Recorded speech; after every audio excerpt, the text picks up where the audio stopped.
Let's turn our eye to business. Karis Garland joins us for that here in the studio. Very good evening to you. Starting in Central Asia, where the French President Emmanuel Macron is seeking mineral and nuclear deals. Tell us more. Macron has just wrapped up a trip in Kazakhstan and is now on to Uzbekistan to expand French influence in the region. Kazakhstan already supplies France with about 40% of its uranium needs, all the more important now amid geopolitical tensions with Niger, another top supplier of the radioactive element. On the visit, Macron was joined by the head of French uranium company Orano, which already has a mine in Kazakhstan, plus the boss of energy giant EDF, which has positioned itself to build reactors for the country's first nuclear plant. Well, on Wednesday, the French president signed a series of contracts with his Kazakh counterpart, including ones pertaining to the minerals and energy sectors. The second key element is obviously sovereignty by itself. And in order to deliver this agenda, I would say on both sides, we need more rare earths and critical materials. And this is why the roadmap we signed this morning is so important for us, and we will be part of the common adventure because we want to secure some of these capacities. The US Federal Reserve kept interest rates steady this Wednesday, but said there was a long way to go in bringing inflation down to its 2% target.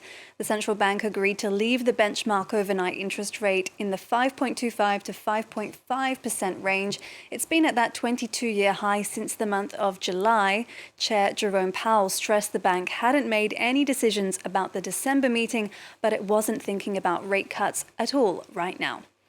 Well, let's take a look at how Wall Street reacted to that announcement. Stocks rallied to start November. Dow Jones closing 0.7% higher, the S&P 500 up around 1%, and the Nasdaq adding about 1.6%.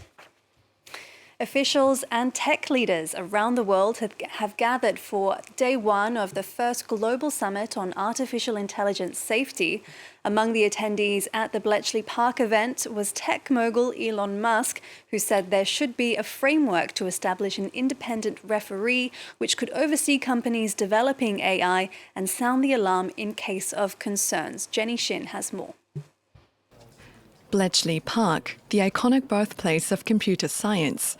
It's here that the first ever global summit on AI safety is taking place, bringing together tech experts and top officials from 28 countries.